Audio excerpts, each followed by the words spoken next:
right, so today we have Roxanne with us, and what are you currently doing in our community of Chattanooga? I work in customer service. I'm active with the Chattanooga Rescue Mission and Deacon's wife, and we work with the mission board, and my husband and I do. Okay, awesome. And you know, today we're raising awareness of depression, anxiety, even suicide, a lot of personal struggles that many people deal with, but that not a lot of people talk about. And each of us brings a different story to the table in dealing with these issues and struggles. So what's a little bit of your story? Well, as a child, my parents separated, and my dad did shoot my mom, and dealing with that, and my father was never there for us as growing up children. He, didn't care to pick us up on weekends or whatever. So, you felt like you didn't belong to, that you were worthless to him. But and then, my mother got remarried years later, and we had a stepfather that was verbally abusive to my mom and to my brothers. Not so much to me, but just to see that going on in our lives. And that brings a lot of baggage with it. What is the tie, though, between the past experiences and where people find themselves in the present? How much do you think the past affected your mental, emotional state in the present? I think it affects you a lot, because as a child, you trust your parents, you trust your father. You have a stepfather that comes in your life, you trust him. He takes advantage of that trust, and I didn't realize it until I was grown up and older. I felt like I was such a stupid, idiot kid because of how I trusted him, and he took advantage of me. But that takes a big role in your life.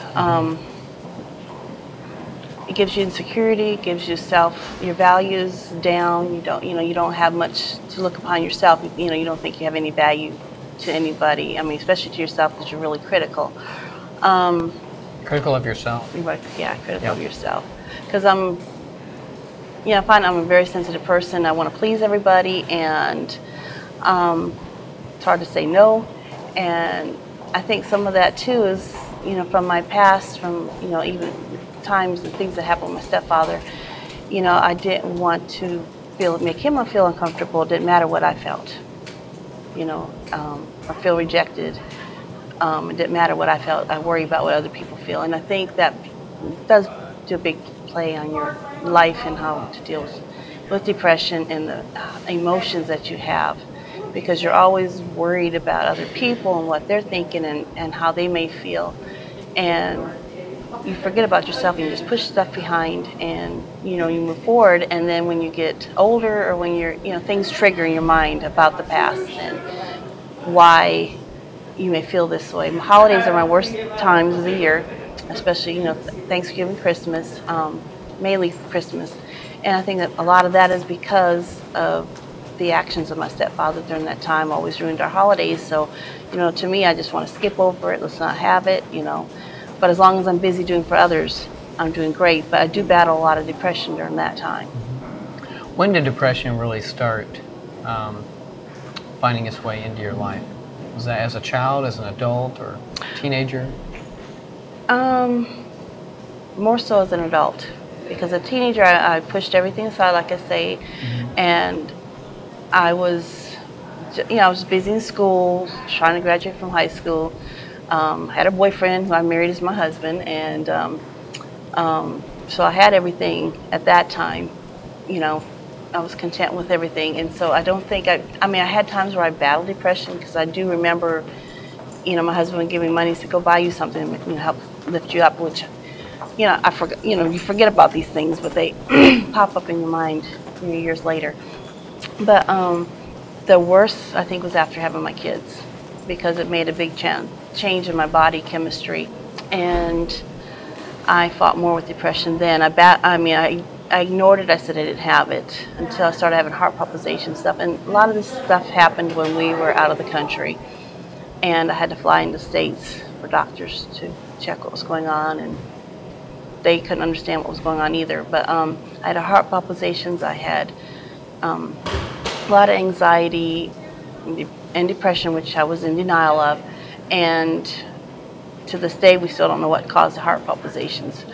But, you know, I think a lot of stress, because when you get into adulthood, you're dealing with a lot more stress in individual everyday life. You've got your children. Your children are important to you. You feel like you failed them. You want to make, you know, I homeschooled my kids. And so, you know, I wanted to make sure they had the best education, make sure that their school worked right. So that puts a lot of pressure on me as a mom. Plus then as a missionary's wife in a foreign field, you know, I was in a position there as well. And you have this certain look about you when you're in a position that people don't need to see that you're depressed. You're supposed to be this perfect person. And I think that's all that starts building up, and you finally lose the momentum of it, and you start going downhill.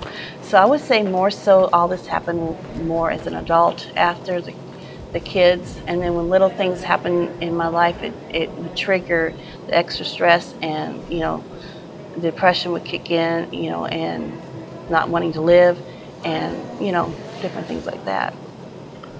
What does it feel like when depression comes over a person? In your own words, how would you describe that actual feeling? But you're in a dark pit and you feel like nobody can understand what you're going through, and you're struggling to get past that because you know life really isn't that way for you. But sometimes on your own you can't get out of it. And to me, it's easier to get busy and be active, and you can most likely get past it, but you've got to get above that pit feeling to be able to motivate to that. I mean, I'm in the public eye all the time. I have to be happy and be spontaneous to people and interact with people, and they don't see the other side of me. So do you feel like there are expectations that society puts on you that maybe is not at all how you really feel on the inside? Not so much expectation. I think it's more of myself, because I don't want people to see that side of me. That's the main thing, except for feeling all alone, because you don't always have somebody there that understands you and understands what you're going through, and that'll listen to the struggles you're going with and take you seriously, or realize how serious this is. This feeling that's so deep inside you that you know sometimes you can't even explain it because it's so bad. How serious is depression? How serious can it get for a person? Can it lead someone to actually take action, do you think? Yes. And it's not, to me, it wasn't all bad thoughts. And I know a lot of it was the chemical imbalance, but I think a lot of us, the stress and not being able to open up and have somebody to talk with.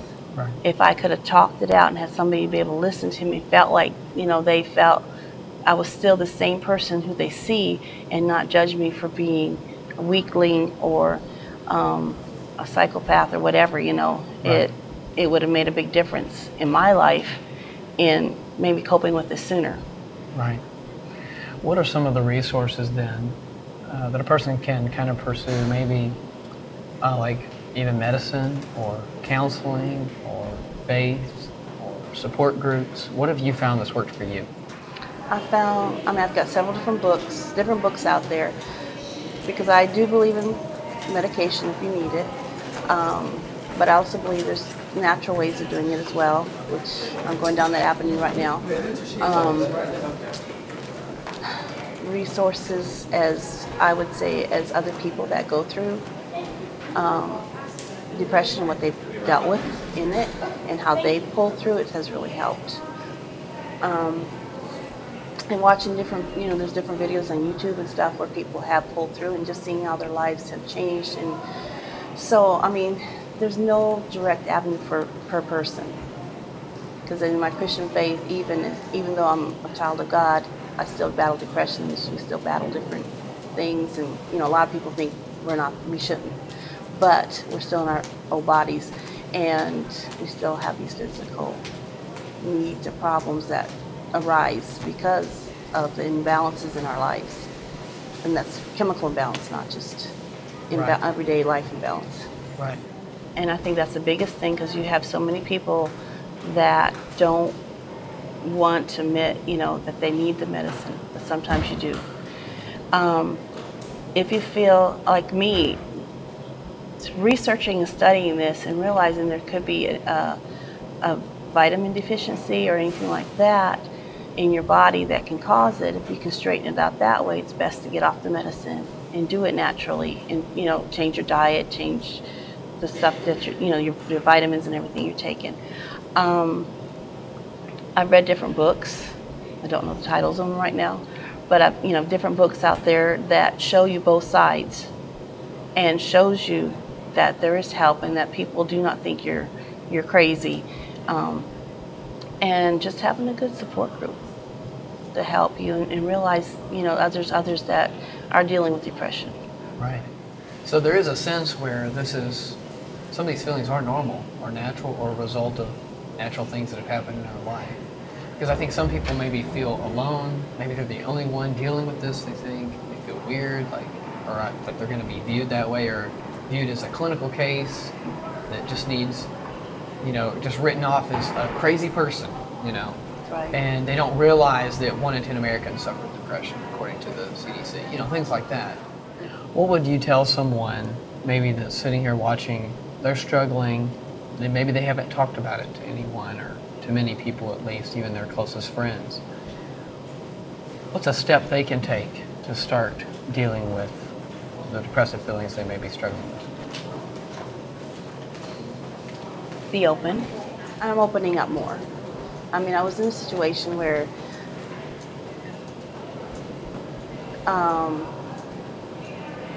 it wasn't vocalized that I dealt with depression. Mm-hmm. Nobody's supposed to know that. And I've come to the point that I need to vocalize and say, hey, I go through it. I deal with it every day. Not every day, but we go through this and we hide it because we don't want people to look less on us. Right. And like you said, think we're crazy, and we all, I think, at one point battle with suicide thoughts. Depends how deep it gets, but if you have a strong support group, that's the biggest thing, and having somebody believe in you and not think you're crazy or half listen to what you say, and have them be like, yeah, I understand, I'll be, I'm there for you, and at least listen. And I think that makes the biggest difference too. So what would you say to somebody that's dealing with things right now? Maybe they're sitting there watching this and saying, I'm struggling too, I relate to what you're saying. What's the best thing that they can take as a first step in coming out of maybe some of those feelings? Finding someone that they can communicate with. Not so much somebody that's going to give them advice all the time, but somebody that'll listen to them, that will understand them and say, okay, I'm here for you.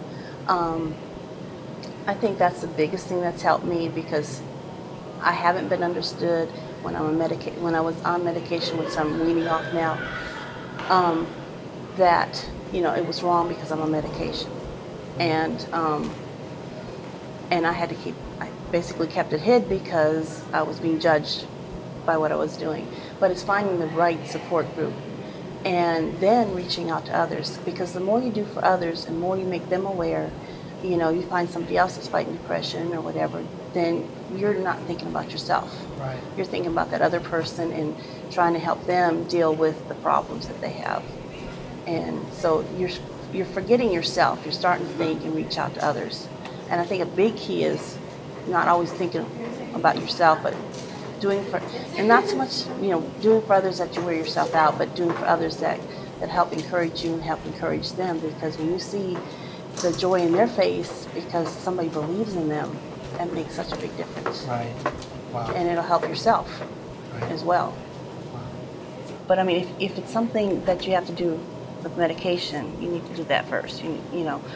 But two, if you're an outgoing person, like everybody thinks I am, I'm a very out in public person. Sure. But and that's your job. Right. Too. Right. With people. Yes. So there's that aspect of your public life and then your private life. So how does one balance the two?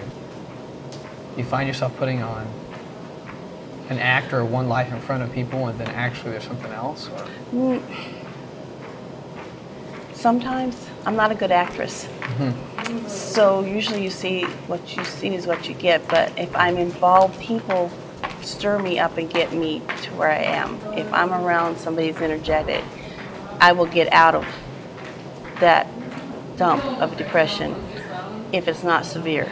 I will start, reaching out to people. I mean, my daughter says I thrive on other people's energy, and a lot of it's true because when I get home, I crash.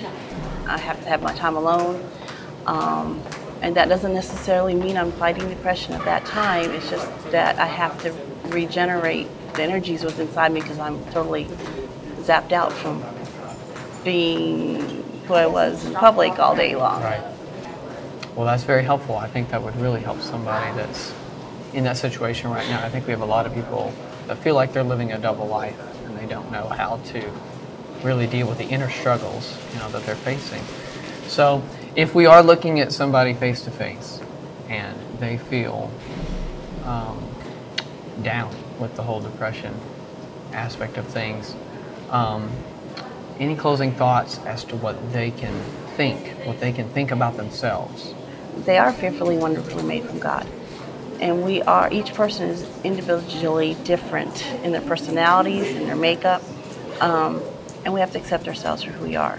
And finding, I guess, their own personal value in that. Right. Finding that they have a story to tell. Right, and to reach out and say, hey, you can make it. Because, once they start, they may not feel like, yeah, you can make it right now, but sure, reaching out to people and start getting them going will help them to think past themselves. But each one of us need to realize we do have value in ourselves, and that we have a place in society. We have a place in helping other people. Wow. Well, thank you so much for sharing your story today. And do you feel like you've put yourself out there a little bit? Is that a hard step to take? Yeah. And I think that's inspirational to others that may be in the same situation. Because it's one thing doing it one-on-one with a person, sharing your story. But then, for somebody fighting depression to be out in public with it, it is a big step.